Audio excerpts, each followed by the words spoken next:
ہیں میرے آقا علیہ السلام کے پیارے دیوانوں، تو جہاں گناہ ہوگا وہاں بربادی ہوگی، جہاں گناہ ہوگا وہاں بے سکونی ہوگی، جہاں گناہ ہوگا وہاں بے اطمینانی ہوگی۔ اللہ کے بندو، آج اگر حکمراں ہمارے دشمن بنے ہیں، وجہ کہ ہم نے گناہ شروع کیا ہے، ہم گناہ پر بے باک ہیں۔ آج اگر بیوی نافرمان ہے، ہم گناہ کر رہے، ساری تباہی گناہ کی وجہ سے ہے، ساری بربادی گناہ کی وجہ سے ہے۔ اور یہ مت سمجھنا کہ اللہ ہم سے غافل ہے، اللہ معاذ اللہ نعمت دے کر ہمیں بھول گیا ہے۔ فرماتا ہے نہیں نہیں، ان اللہ کان علیکم رقیبا، اللہ تم پر کڑی اور سخت نگرانی فرما رہا ہے۔ میرے آقا علیہ السلام کے پیارے دیوانوں، یہ صحابہ رات رات بھر کیوں روتے تھے، یہ صحابہ رات رات بھر کیوں بھی لگتے تھے؟ آپ کو پتا ہے آج ہم بے باک ہو گئے، گناہ کر کے نہیں روتے، گناہ کر کے اللہ سے نہیں ڈرتے، جرائم کر کے اللہ سے نہیں ڈرتے۔ یہ صحابہ جن کو رسول اللہ نے جنت کی بشارت دی، آپ کو میں بتاؤں ان کی زندگیاں کیا تھی کہ معاذ اللہ کیا آپ یہ نتیجہ نکالیں گے کہ حضور نے جنت کی بشارت دی پھر بھی وہ روتے تھے؟ کیوں روتے تھے؟ کیا ان کو حضور کی بشارت پہ یقین نہیں تھا؟ معاذ اللہ، واللہ تاللہ باللہ، وہ اپنی ماں کی اولاد ہونے پر جتنا یقین رکھتے تھے اس سے زیادہ رسول اللہ کی زبان پہ ان کو یقین تھا۔ وجہ کیا تھی؟ وجہ یہ تھی کہ وہ جانتے تھے تمہارے منہ سے جو نکلی وہ بات ہو کے رہی۔ آپ نے قطرے کو دریا کہہ دیا تو ہو گیا، معجزہ میرے نبی کا کہہ دیا تو ہو گیا، حضور نے جو کہا وہ ہوا۔ لیکن ہم گناہ کر کے بھی بے باک ہیں، وہ نیکیاں کر کے بھی اللہ سے ڈرتے تھے، جن کے لیے قرآن کہہ رہا ہے رضی اللہ عنہم ورضوا عنہ، وہ اللہ سے ڈرتے ہیں۔ جن کے لیے قرآن کہہ رہا ہے وَكُلًّا وَعَدَ اللَّهُ الْحُسْنَى، وہ اللہ سے ڈرتے ہیں۔ جن کے لیے قرآن کہہ رہا ہے کہ یہ جنت میں جائیں گے، وہ اللہ سے ڈرتے ہیں۔ کیوں ڈرتے ہیں؟ کیونکہ ان کو پتا تھا کہ اللہ رحمان ہے تو وہ غیور بھی ہے، وہ غیرت والا بھی ہے۔ چھوٹی سی چیز پر وہ معصوموں کو جنت سے باہر کر دیتا ہے۔ ایک لفظ پیغمبرانہ پر یہ اس کی پکڑ ہے۔ اگرچہ ہم یہ نہیں کہتے انبیاء کے لئے کہ اللہ نے ان کی پکڑ کیا، ہم تو یہ کہتے ہیں کہ پیار والوں کے ساتھ یہی سلوک کیا جاتا ہے جو کیا گیا۔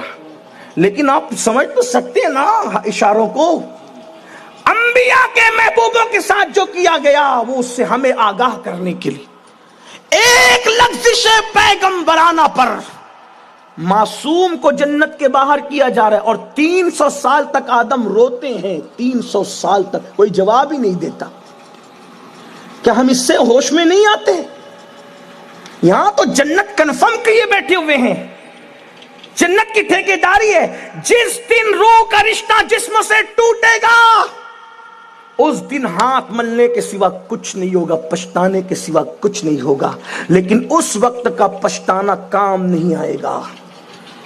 بیدار ہونا ہے تو آج ہو لو۔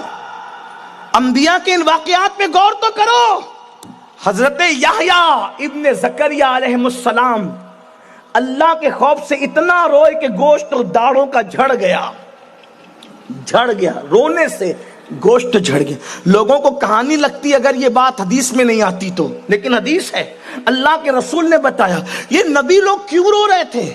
پتہ ہے کہ غیرت والا ہے، بہت یہ پیارے لوگ، معصوم لوگ۔ اور معصوم کے بارے میں پوچھو، وہاں تو گناہ قریب سے گزر کے بھی نہیں جا سکتا، لیکن گوشت جھڑ گیا۔ ماں نے جب حضرت یحییٰ کو اتنا روتے دیکھا تو کہنے لگی بیٹا تیری داڑھیں دکھتی ہے، مجھے تکلیف ہوتی ہے، رونا بند کر دے۔ توجہ کریں، نبی سے ماں کہہ رہی ہے، اور وہ ماں کتنی عظیم ہے، نبی کی بیوی بھی ہے، نبی کی ماں بھی، زکریا علیہ السلام کی بیوی حضرت یحییٰ سے کہتی ہے بیٹا رونا بند کر دے اللہ کے خوف سے، داڑھیں دکھتی ہے، مجھے تکلیف ہوتی ہے۔ حضرت یحییٰ کیا کہتے ہیں؟ میں گارنٹی دے دو اگر اللہ مجھے عذاب دے گا تو تم بچا لو گی۔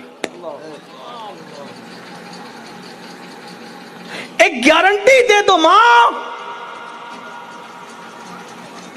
کہ اللہ مجھے عذاب دے گا تو تم بچا لو گی۔ وہ کوئی کھیت کھلیان کی ماں نہیں تھی، وہ نبی کی بیوی اور نبی کی ماں تھی، علم والی تھی۔ کہا نہیں، میں اس کی کوئی گارنٹی نہیں دے سکتی، اگر تیرا اللہ عذاب تجھے دینا چاہے تو میں تجھے کوئی مدد نہیں کر سکتی میرے بیٹے۔ تو کہا ماں جب میری مدد نہیں کر سکتی تو تمہیں مجھے روکنے کا بھی اب حق نہیں ہے کہ میں اللہ کے لیے مجھے رونے دے، اس وقت تک مجھے رونے دے جب تک مجھے یہ یقین نہ ہو جائے کہ اس نے مجھے امان عطا کر دی ہے۔ یہ ان محبوبوں کا حال ہے، اور ہمارا حال عورتوں پر پاپ کی نظر ڈالیں، جنت ہماری ایسی کنفرم ہے کہ ہاتھ سے جاتی ہی نہیں،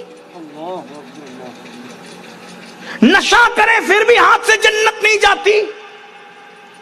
یہ آپ کے اسٹیجوں کے خطیبوں کی اور ناظموں کی خود ساختہ جنت تو ہو سکتی ہے، یہ اللہ کی جنت نہیں ہے، بڑی معذرت کے ساتھ، ہاں یہ اللہ کی جنت نہیں ہے۔ چھندواڑہ اور اس گرد سے آنے والوں، اللہ نے زندگی پہلی اور آخری مرتبہ دی ہے، اگر اللہ کو راضی کر سکتے ہو تو کر لو، ورنہ پچھتانے کے لیے تیار ہو جاؤ، ورنہ اپنے آپ کو جہنم کے لیے تیار